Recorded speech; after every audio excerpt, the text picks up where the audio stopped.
everybody. Welcome to NE1 World Showcase. Hey, it's Wednesday. It is your hostess with the hottest coffee around. I am Laurie Calcaterra, writer creator of your favorite Western apocalypse series, Path of the Pale Rider. I am here today with another wonderful guest. I'm so excited to talk to for lots of reasons. And her name is Bethany, so she already has an in with me because one of my characters in my story, her name is Bethany. So without further ado, Bethany Perry, welcome to NE1 World Showcase. Hi. Hello. How are you? I'm good. Thank you. How are you? Good. And I just want to remind everybody, this is a pre-recorded show. We are not live. So if you're making comments, we're not seeing them.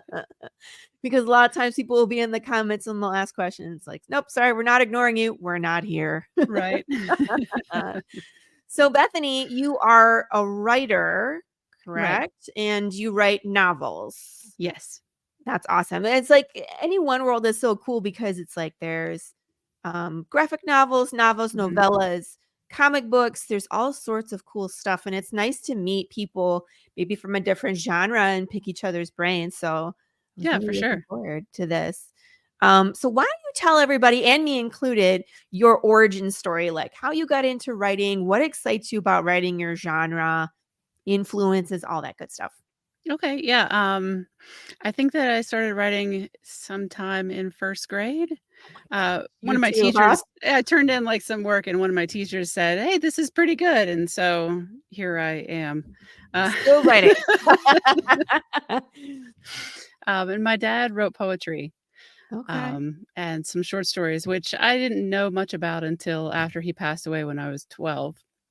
Oh, Um, you're that's and young. yeah, yeah. But and he never had anything published. Mhm. I did publish a book of his and my poetry um, Aw. a few years ago in 2019, I think. Yeah. But yeah, inheriting his stuff, finding his stories, his poetry, and everything. Um, was really kind of it pushed me forward. And Yeah. I wrote a lot of poetry, and, I always tried to write stories. It took a long time to get to one that I got to the end of. Mhm. And things Um, are hard. they are, the middle is hard. Middle's hard too. It's like, I don't know. For me, it's the same thing. Like, I'm either like, hey, I know where I'm starting, I know where I'm ending, but that middle part, Ugh, or terrible. like you get to the end and you're like, I have a great idea, and then you're trying to write it and it just won't come out. Or I think I changed the end on one of my issues, I don't know, 25 times. Like, Yeah. yeah, I feel you. So, It and so I mean, I could never get, past the middle, right? And mhm. and so it took a long time. I think I was, 35 when I finished my first actually wrote the end. That's amazing. Still Um, earlier than me, girl. yeah. That's all that matters. It's never too late. No, it's never too late. Yeah. So what Um, year was that when you finished your first book, you I think think? it was 2014. Okay. Yeah, and then I had my second kiddo. So Mhm. while I was pregnant, there was not a lot of writing going on. There was a lot of sleeping and Mhm. eating and Eating, sleeping.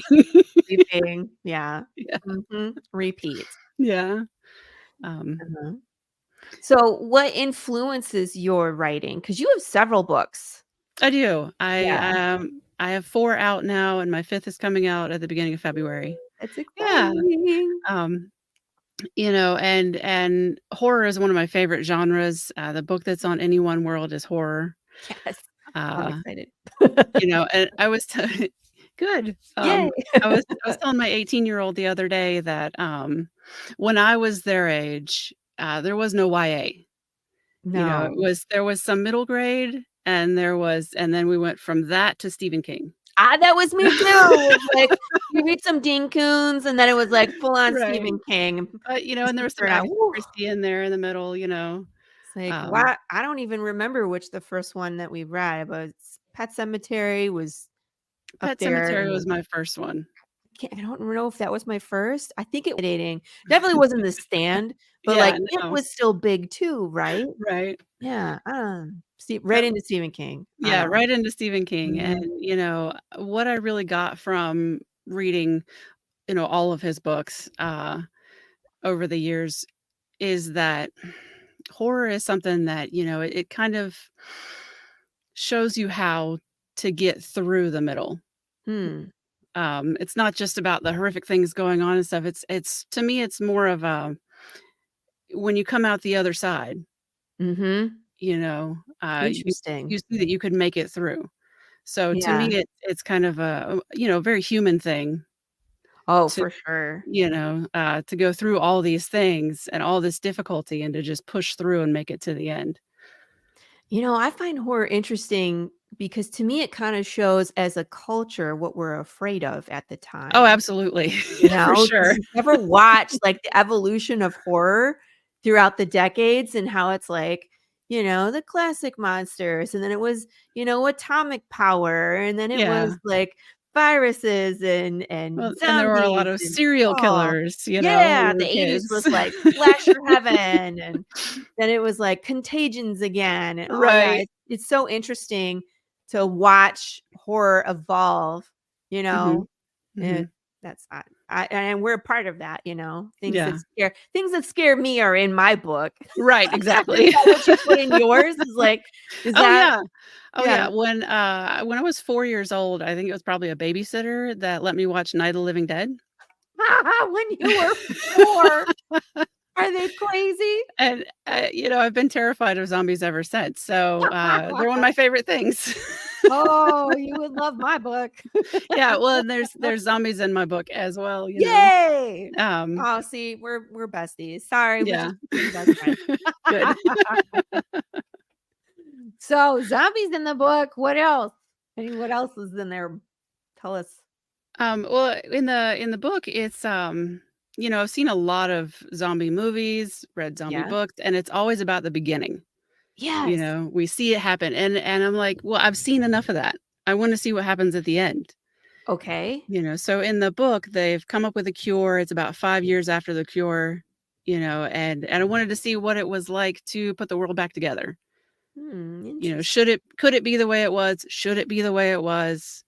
What are the differences? What are these kids like? Because the apocalypse went on for about 20 years. So what are the kids like? What are the young adults like that grew up in that? Hmm. Yeah, interesting. I wanna tell So, you about my book yeah. too, but it's not my show. We're gonna keep Okay. going. I'll ask you about it later. What? Yeah, I was like, "Let's talk behind the scenes about all the cool zombie things that we could come up with together." So writing wise, tell us, let's how big is the book? The book, let me see, I got it right here. Yeah, show me. Ooh. Oh, see. Ta-da. Yeah, that's my baby. How many pages? Wow. This one is 405. Oh my lord. Yeah. When I first wrote it, it was 125,000 words. I got it down to Okay. 105. Wow. Um, I cut a lot out of the sequels too, because Yeah. Why? it's the first of a trilogy. Well, marketability mostly. You're like, "No one's gonna read a 7,000-page book, Laurie." I'm like, Yeah. You got a point there." I have to be able to, like, pick it up. Yes. Yeah, Yeah. yeah.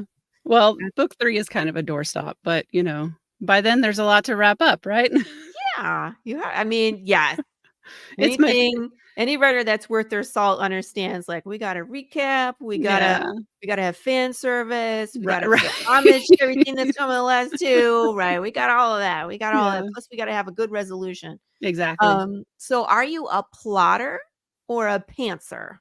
Absolutely a pantser. Are you? I would say about 80% pantser. Oh, no.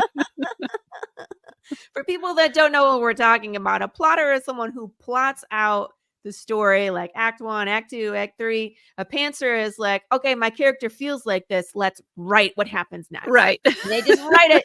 And I'm impressed with pantsers. I'm a plotter myself where I'm Yeah. like act 1, act 2, act 3, beginning, middle, and end. I need to know where the character development is. I need to have all of it in place before I can keep going. So, but I'm envious of pantsers. How do you get yourself into the mind of your characters?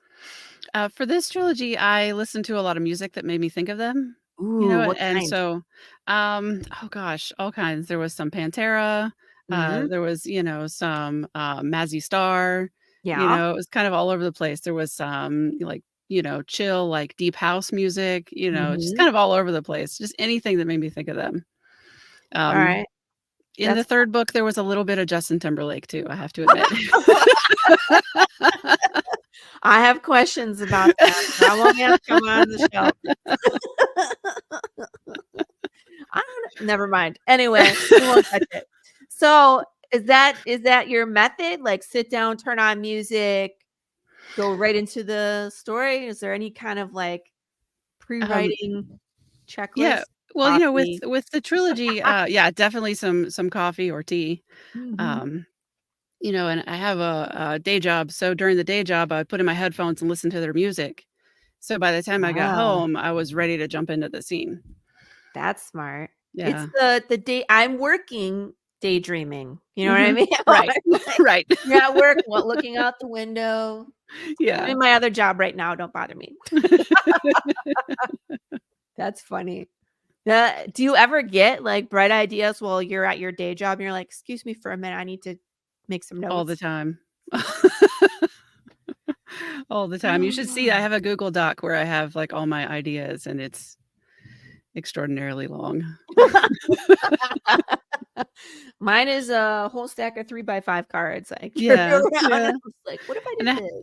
I have a cool little spiral book I got, recently, and you can move the pages around and stuff. So I take that to work with me. I put my stickers on the outside of it, Nice. and so if I have some stuff I wanna write out that I've thought about, like, at lunchtime or on breaks or whatever, I'll bust out my little book and write it down. That's a good idea. I know, I was like, I need, like, a notebook to carry around with me Yeah. too. I feel like I have 2 or 3 notebooks, and I put them all over the place and kinda That's sporadically fill them out. that's what I like the Google Doc for, 'cause no Yeah. matter where I am, I can pull that out and, Yeah, I was like, slap some "That's the words in smart way there. to do it," instead Yeah. of 3 separate notebooks and a stack of 3 by 5 cards. All the little papers and little folded notes to yourself, that Oh, you you should don't see my desk and my sticky notes. It's, what do you say? Organized insanity? organize chaos. Yeah, all of that. It's Yeah. perfect. It works for me. I don't know. That's how pantsing is. Yeah. It's organized chaos. Well, then I pants on my organization, I plot the story. I'm like, foot in both worlds. Yeah.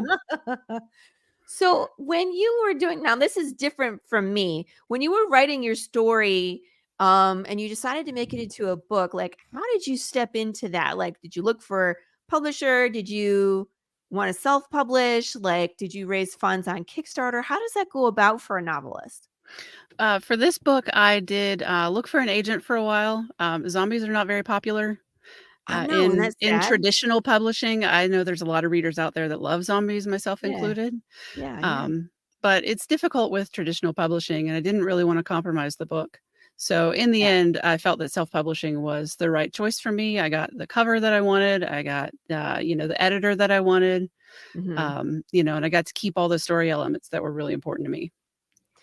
That's key, isn't it? Yeah, I yeah. feel like, um, with a lot of indie to either get with a publisher or let's say you sold the script to Netflix, Mhm. they would just change. They would Yeah, and, for TV, I look forward to the day that yeah. Hollywood could maybe ruin my books. It's, That's an attitude to have, yeah.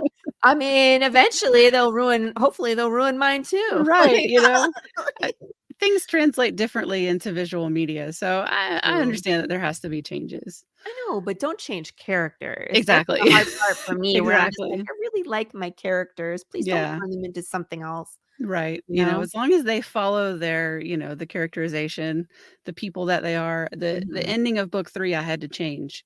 I had planned for it to be this way, because usually when I'm writing, I know, like, the beginning and the end, Yeah. and as I'm writing, I look towards the next plot point, Right. you know? And Yeah. so I kinda knew where 3 wanted to end, where I wanted to end it, but 3 told me a different story. So Cancer. yeah. That's what happens when you let your characters do what they want to do. Well, I had to follow her motivations, and I had to be Mhm. like, you know what? She would never do what I'm planning for her to do. She Yep, is not yeah. that person, so I had to change it. And I Ah. think that, yeah, as long as you hold on to the core of the characters when it's being adapted, that's the most important thing. So when looking for an agent and then self-published, Mhm. did you self-publish all 3 I did. at the same time? They were about 6 months apart, I think. Okay. I wrote them all it took me about a year and a half, a little bit less than a year and a half, Oh my lord. to write all 3 of them, and then as I could afford to pay for editing, that's when they got published. And, how did you decide to do your cover? Did you get an artist? Did you Oh, yeah, have absolutely. I hired a cover artist. Carmilla Ravensworth did my covers, and they are gorgeous. Yeah. I love them. And I think that's when you're self-publishing, it's important, I think, to make sure that the cover is done by an artist. Yeah, it takes it up to the next level. Yeah, You know what I it's mean? one of those investments that you want to put in your story. Right. I mean, as a comic book, if you don't have a cover done by an artist, what are you doing? Right. So, I mean, but it's just different. It's different for us. And like, I think it was Morgan Quaid, who's NE1 World as well. He does comics and he does novels. And Mhm. so he and I were talking about like the difference between like what's expected from a comic book cover and what's expected from a novel cover. Yeah. And it's like having some kind of running theme between all 3 of your books on the Mhm. cover is a big thing. Where Right. comics is like, I can have 6 covers of one issue and they can all be different. So Right. so that's just really interesting to me, like how people, handle their covers. It's different than how we do it over in indie comics. So I'm always Mhm. like interested. Yeah. Yeah, and that was Mm. something what I talked to my, cover artist about when we did the first book. I said, "There's 3 of them," Yes. so and these are, so we have different characters on the front of each, but Do there's you a theme. do you have all 3 there? I do. Can you show them to me? I'm Yeah, gonna make so you we big. looked at I'm the gonna make first you big one. for a second. Hold on. Uh, Put it back up. Put it back. okay. I was like, I So made you we big. looked at the first one. Okay. It's a knife. So, yeah, it's a big knife. Yep. Yeah, it's a knife. It's like what's that guy? Australian Yeah, like Crocodile Crocodile Dundee. Dundee. Yeah, yeah. No, this Yeah, is a knife. Yeah, she has yeah. a huge knife that her mom gave her. Kinda jealous. I like big knives. And then, the second one, Revolution. Is yeah, it a so that's machete? yeah, it's a Okay. machete. I like it. Um, and this is the other, Better have point a of view, bazooka in this one. right? This is Just kidding. right? There's 2 point of view characters in the first 2 books, a girl and her dad, Okay. and so he's the one on the cover here. Thank you. And then we have the third one. What is it? It's a similar design, but it's a syringe, like an old-timey Oh, glass syringe. yes. Yeah, Beautiful. so Cover artist is amazing. She's oh, she amazing. is. She is. Well, at this point, let's break for a commercial. Everybody, if you have a story inside you like Bethany does and you want to share it with the world, come join us at NE1 World. Let me tell you how. Well, actually, we'll let Morgan tell you how. If you're an indie creator looking for a home for your comic book, graphic novel, short story collection or novel, then you've come to the right place. NE1 World is a full-service publisher and distributor which can take your creator-owned project and showcase it to the world. We offer 2 primary distribution channels. Digital distribution, where we'll sell your book in our digital bookstore. Digital and print distribution, where we'll sell your book in our digital bookstore and distribute through physical bookstores across the UK, USA and Canada. In addition to distribution, NE1 World can also work with you to publish your book. We'll publish your book digitally, helping you source artists, edit, format and publish your book in digital format. Digital and print. We'll publish your book digitally and produce and distribute print copies of your work. Digital, print and merch. We'll publish digital and print copies of your book and then work with you to design or distribute products and add-ons such as t-shirts, posters and more. On top of all of this, we can offer additional paid services where required, specifically cover design, editing, and formatting. Unlike many traditional publishers, NE1 World gives indie creators maximum control and flexibility over publishing and distribution. So if you're looking to partner with us to distribute existing books or publish something new, read carefully through the information below and fill out a submission form. And that, my friends, is how you do it. So, we've kind of talked briefly about the book and some of the things on it, like zombies, a girl and her father. But why don't you pitch us the story? Okay. Yeah, it's 25 years after the zombie apocalypse started. Adelaide is a 23-year-old girl who grew up in the apocalypse, and her dad, Jack, raised her through the apocalypse, and her brother. And there's, some things happening in the village that they live in where there's, bodies turning up. There's deadheads, as they call them, infiltrating the village, which hasn't happened in years. And so Jack gets pegged to investigate these murders and these things going on. And they deal with family issues. Adelaide is trying to date, and it's kind of weird in the zombie apocalypse. I mean, she's 20. Yeah, exactly. 20s, right? Exactly. And so they have to discover what's going on. And her dad ends up getting a lot more involved than he expected. And there's some abduction going on, and she has to, kind of help save him. So there's kind of a cross-country trip. They end up on the other side of the country and, find out kind of who's behind all this. Oh, goodness. Yeah. So are your zombies, what kind of zombies do you have? Fast zombies, smart zombies, dumb zombies, slow zombies? They're more of a traditional slow zombie. They're not exactly smart, but I wouldn't exactly call them dumb. They they kind of group together and nobody really knows why. The cure that they've created can work for about 16 hours after somebody is turned. After that, they've gone too far. Gotcha. But for that time between getting turned and having the cure, people can remember what happened.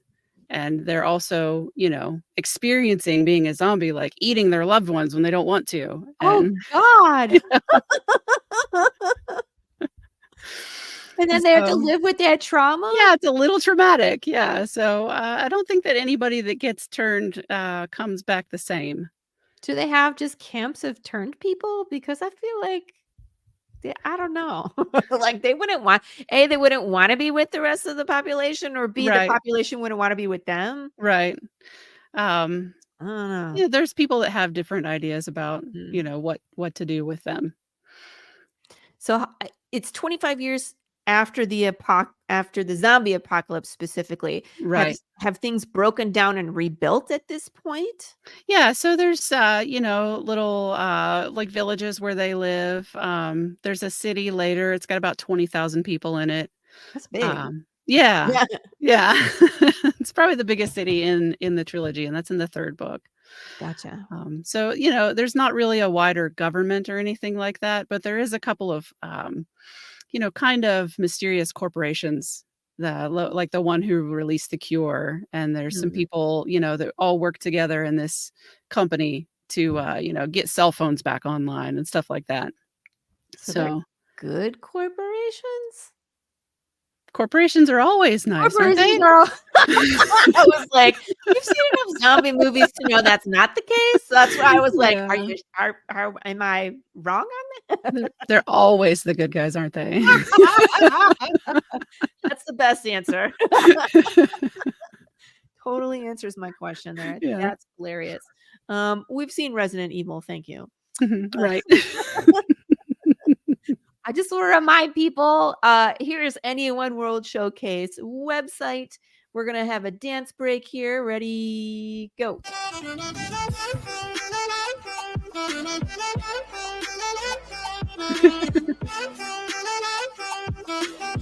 All right, that's enough. I love this website though. Hades does a great job always updating. Christian, this is Christian's book. Christian, if you're watching, get back to work. There's lots of new stuff coming in 2024. And there's always like coupon codes. Oh, look. Well, there you are. Amazing. Now available. So book 1 is available. There are 3 books, and I'm sure books 2 and 3 will be coming soon as well. Very exciting. So right from the first page, people, if you want to get Bethany's book, it is right down here at the bottom. But let's say that this gets updated and you want to know where to go. I always recommend search by creator. Click that. It will take you to this page right here. Welcome to our creator collection. And I love this because you're not looking up just one title. It's anything that Bethany releases will be in this collection right here. Let's switch over to that tab. And we are there. So this will continue to go. I actually clicked on it. Let me go back. I went a little too far. One thing people know about me is I push all the buttons. Like, sorry, I broke StreamYard. Working.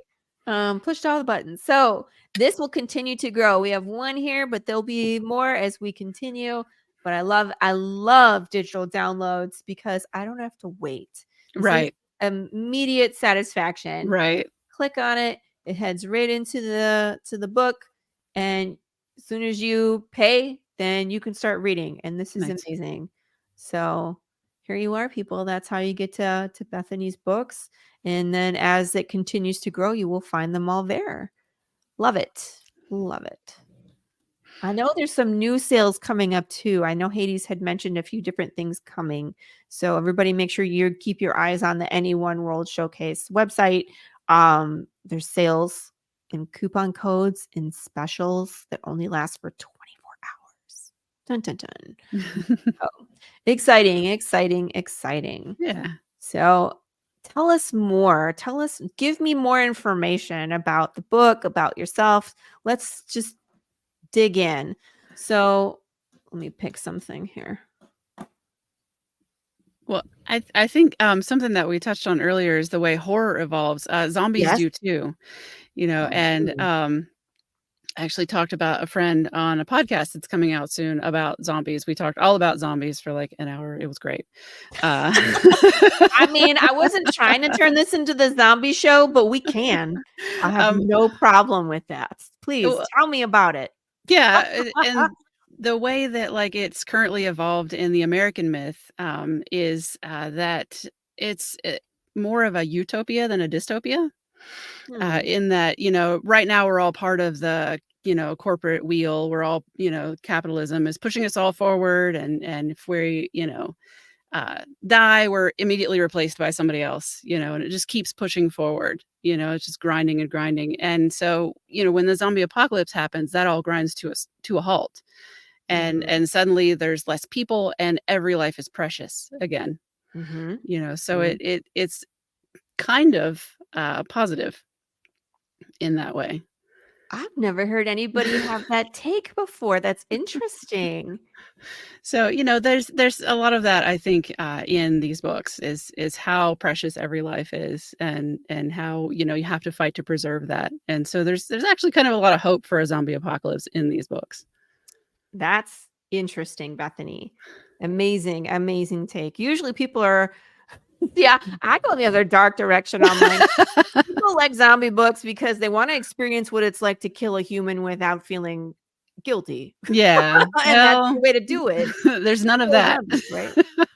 There's definitely guilt if humans have to die. And there's some guilt on killing the zombies too, because knowing they could still be in there, but the cure can't rescue them anymore. It's too late.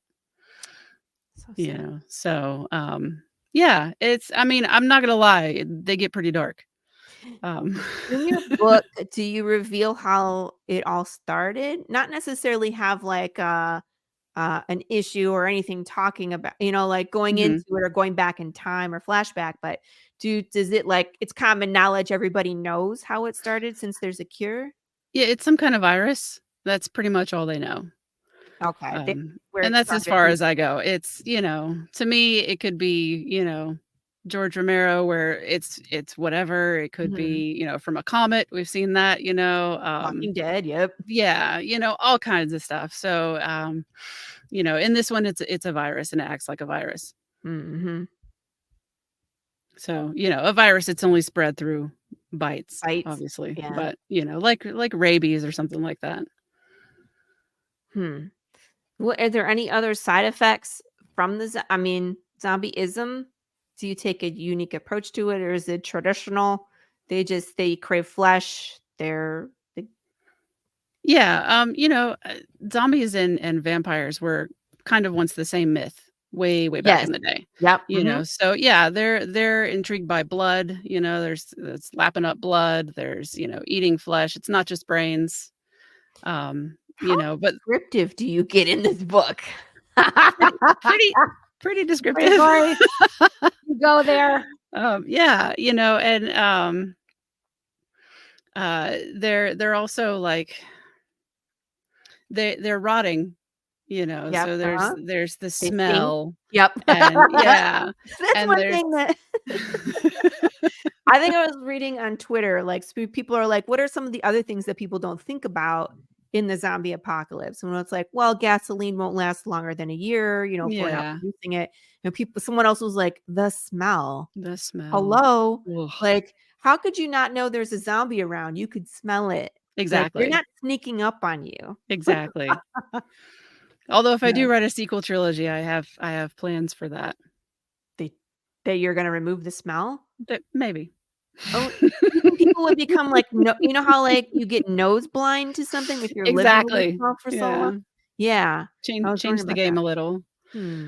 And there's like, there's, blood that's because when someone dies, the blood all falls, gravity pulls it all Right? down, so uh my zombies, there's if they're standing, there's blood pooled in the bottom of their lungs. So it kind of sounds like a coffee percolator when they breathe. That's awesome. If it makes me giggle, it's just Yeah. over the line. Good. I like it. It's like, "Ooh, they gurgle because the blood is seeped down to the bottom Yeah. of your lungs." Like it. Ooh, they Yeah. would have some interesting coloration too then. They do. Yeah. So Sorry, my brain was it's thinking about human anatomy and like a realistic thought about zombies. They're pretty gross, man. they are, and a lot of that, yeah, I've read many of the Bones books, the Mhm. TV show Yeah. Bones, the books that it's based on, and she goes into a lot of the description of, rotting bodies and stuff like that. Huh, I didn't So, know they took a were lot of good. inspiration from there. That's cool. I love the TV show Bones. Yeah. That was one of my favorites, just how they Mhm. would piece together, a skeleton, and she could know everything, Right. just by Yeah. looking at the bones and the condition they were in and how they were Mhm. broken and pieced back together and all of that. It's Yeah. super interesting. Yeah, right up my alley too. Oh, we're besties. So funny. All right, let's talk more about zombies. So, in my book, Mhm. zombies I have zombies, but it's like people don't lose their humanness when they Mhm. die, but they rot and they go through like dementia where they Okay. become violent. They can become violent. They can Mhm. become forgetful or vegetative or detached, but nothing dies. So it's Yeah. like people, animals, insects, nothing dies directly, but they still decay. So it was just another take on zombieism, but I Yeah. like it because we create all these ethical questions. Oh, yeah. Yeah. So what kind of like ethical, like how does society change in your world when it comes to like humanity? Is it still important? How do I say? It's still life is still precious in your Mhm. world, but like Yeah. um I'm sure that like society itself has changed because you can have people bitten and brought back. And Right. like, what are some of the ethics that go into this story? Some of the ethics that I really get into are, how is the cure created? How do you get test Oh, subjects? It's not like the zombies oh, can, consent. right. How do you get living test subjects? So there's a few questions about that, and it's certainly like corporations would never step over the line. Are they just out there snatching people? They're like just you know, snatching zombies up and trying all sorts of stuff on them. you know. So yeah, definitely, She's like, I'm not spoiling anything, Lori. definitely some ethical questions as far as that kind of thing goes. What's the name of the corporation? The one there's a couple. The first one that we meet is Iridium Flare, and they're the ones really Sure. working on like the cell towers and stuff like that, getting an infrastructure back together. But there's another company also working on the roads and stuff like that, that you meet later, and they're Talus Crest. Okay. So What's the yeah, company that made the cure? Talus did that. Alice did that? Yeah. The ones that works on the roads? Yes. Yeah. Ha! So They just have road guys and a geneticist on they staff. have a lot going on. I was like, hopefully they don't have an evil computer system that talks like a little girl. I don't know. Yeah. So did the virus take, excuse me, did the cure take a while for them to develop it?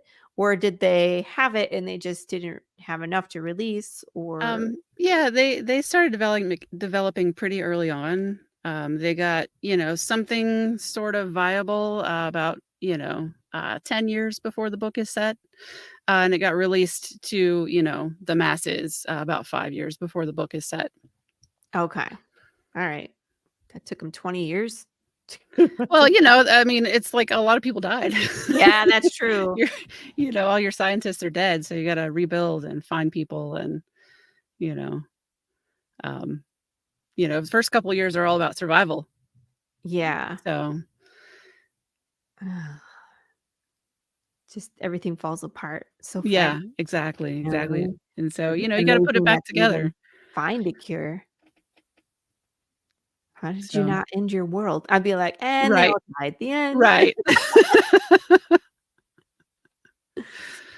And so, So what else do you write besides the zombie trilogy? So there's mhm, the Reclamation, Revolution, and then what's the third one? Reconstruction. Reconstruction. Thank you. Yeah. So what's the other ones? The fourth book that I released was with a small press, and it's called Give Me Grace. And it's about a demon who has amnesia. That's awesome. Okay, tell us more.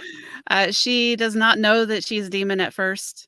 She wanders into the hospital on Halloween night, and she's taken in by a group of nuns, because she has nowhere to go. So, they take her in, and they might be a little more than they appear. Oh, okay. So yeah, it's her discovery of finding out who she is, and, whether or not she wants to be the person that she was. Interesting. And then the last one? The last one, it's coming out on February 1st, and that is a space opera. Space opera. Yeah, I like Dang, sci-fi lady. too. Love it. And yeah, that's kind of if you take Indiana Jones and the Fifth Element. So Oh, such a good mashup. yeah, it's a lot of fun. It's a What's really that one fun called? story. It's called Lexidine and the Wellspring. Okay. And that one comes out, you said February? Yeah, February 1st. Very cool. That's super exciting. Any other Yeah. plans for this year, 2024? You gonna make any book signing appearances? I have no idea. Girl, we're in 2024. We I need to start know. planning. I am working on the sequel to the space opera. Okay. I'm also working on a tie-in novella for the zombie series. Okay. So one of the fan favorite characters, everybody was like clamoring for her to get more stories. Yes. So working on a novella that takes place about 10 years in. Okay. So it's kind of a prequel novella for her.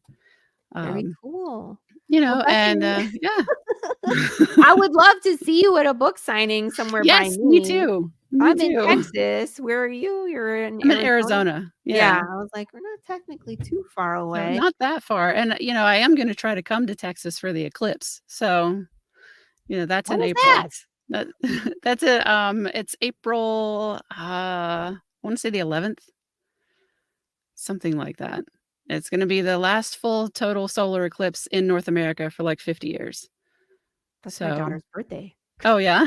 Well, her birthday's the 10th, but it was like the day after. I was like, oh, okay. That's Yeah, it's right around in there somewhere. I know it's close to the 9th because that's someone close to me, but that's you their can't see birthday. it unless you're here in Texas. Yeah, the path of totality comes up through Mexico, through Texas, and up through, you know, sort of not the whole eastern seaboard, but part of it. I think I just found the title of one of my books, The Path of Totality. I love it. So cool. All right. Well, I hope when you are in Texas, please let me know. Texas is Okay, a giant state, it but is. if you're in my area, I would love to have a coffee with you, sit down and talk more horror books. Okay. So absolutely. But why don't you tell everybody your socials, where people can find you, follow your progress. Obviously, people you can purchase Reclamation on NE1 World. So Mhm. please go there and download it Yeah, today. absolutely. And Definitely. then give us the rest. I have a website, it's bperrywrites, WRITES, .com. My Facebook is also bperrywrites. My Twitter is bperry_writes because somebody has it without the underscore.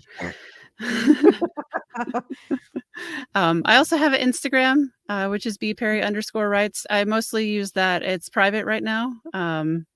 You know, I mostly use that for connecting with other writers and showing off the miniatures that I build because that's my hobby.